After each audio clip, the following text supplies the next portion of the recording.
السلام علیکم ورحمۃ اللہ وبرکاتہ۔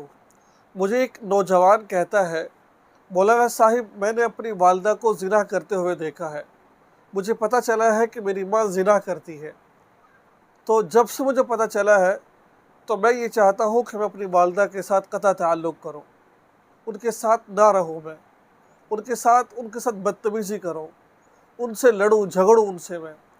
اب میرے لیے شریعت کا کیا حکم ہے؟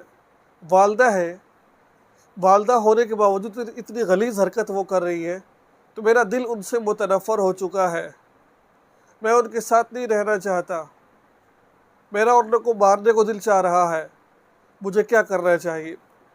یہ بہت اہم مسئلہ ہے۔ آپ خود بتائیں کہ کوئی بندہ یہ مسئلہ کسی عالم سے جا کے پوچھے گا؟ نہیں، شرم کے مارے ویسے رہ جائے گا، پوچھے گا نہیں۔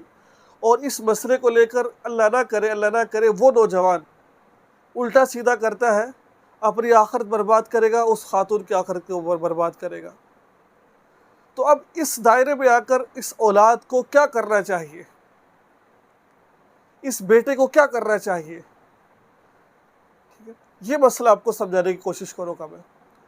دیکھو بھائی، اللہ تعالیٰ قرآن پاک میں فرماتے ہیں کہ وَقَضَىٰ رَبُّكَ أَلَّا تَعْبُدُوا إِلَّا إِيَّاهُ وَبِالْوَالِدَيْنِ إِحْسَانًا، تمہارے رب نے فیصلہ کر دیا ہے وَقَضَىٰ رَبُّكَ أَلَّا تَعْبُدُوا إِلَّا إِيَّاهُ، کہ اللہ کے سوا کوئی معبود نہیں۔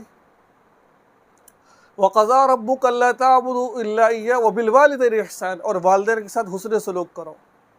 اور ایک مقام پر آگے آتا ہے کہ وَلَا تَقُل لَّهُمَا اُفٍّ، کہ تم ان کے سامنے اف تک نہ کہو، کہ اف تو سب سے جملوں میں سب سے نچلا جملہ ہے، اگر اس سے نچلا جملہ کوئی ہوتا اللہ اس کو بیان کرتے، ٹھیک ہے۔ اور ایک جگہ اللہ فرماتے وَقُلْ رَبِّ ارْحَمْهُمَا كَمَا رَبَّيَانِي صَغِيرًا، کہ اللہ تعالیٰ فرماتے ہیں کہ تم اپنے ماں باپ پر ایسے رحم کرو جیسے بچپن میں وہ تم پر رحم کیا کرتے تھے۔ اب آپ اندازہ لگائیں، ماں باپ جب بوڑھے ہوتے ہیں ان کا بچپنا ذہن آ جاتا ہے، باپ کیسا بھی ہو، باپ شرابی ہے، باپ کبابی ہے، باپ زانی ہے، کچھ بھی ہے، ماں کیسی بھی ہو، بیٹے کو حق نہیں پہنچتا ان کو مارنے کا، بیٹے کو حق نہیں پہنچتا ان کے سامنے بدتمیزی کرنے کا۔ ٹھیک ہے، انہوں نے یہ ظلم کیا ہے، انہوں نے زنا کیا ہے، ان کی سزا ان کو اللہ دے گا۔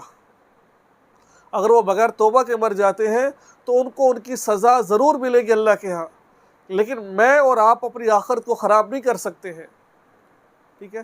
میں اور آپ ان کے سامنے بدتمیزی کر کر، ان کے ساتھ الجھ کر، ان کے سامنے نعوذ باللہ من ذالک گال گلوچ کر کر تو ایسی ہے، تو ایسی ہے، تو نعوذ باللہ ایسی باتیں کر کر ہم اپنے آپ کو یہ کام نہیں کر سکتے ہیں۔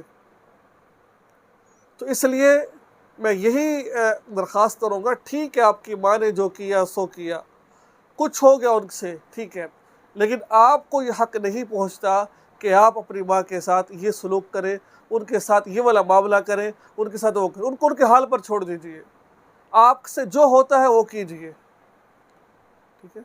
کبھی ایسا نہ ہو کہ اس کو دیکھ کر آپ ماں پر ظلم کر رہے ہو، کبھی ایسا نہ ہو کہ اس کو دیکھ کر آپ اس پر ظلم و زیادتی کر رہے ہو۔ اللہ کا عذاب بڑا سخت ہے، ہمارے لیے یہی حکم ہے وَلَا تَقُل لَّهُمَا اُفٍّ۔ اللہ تعالیٰ سے دعا ہے اللہ تعالیٰ ہم سب کو ان باتوں پر عمل کی توفیق عطا فرمائے۔ وآخر دعوانا الحمدللہ رب العالمین۔ آپ سے چینل درخواست ہے کہ چینل کو سبسکرائب کر لیجئے، پیج کو فالو کیجئے۔ السلام علیکم۔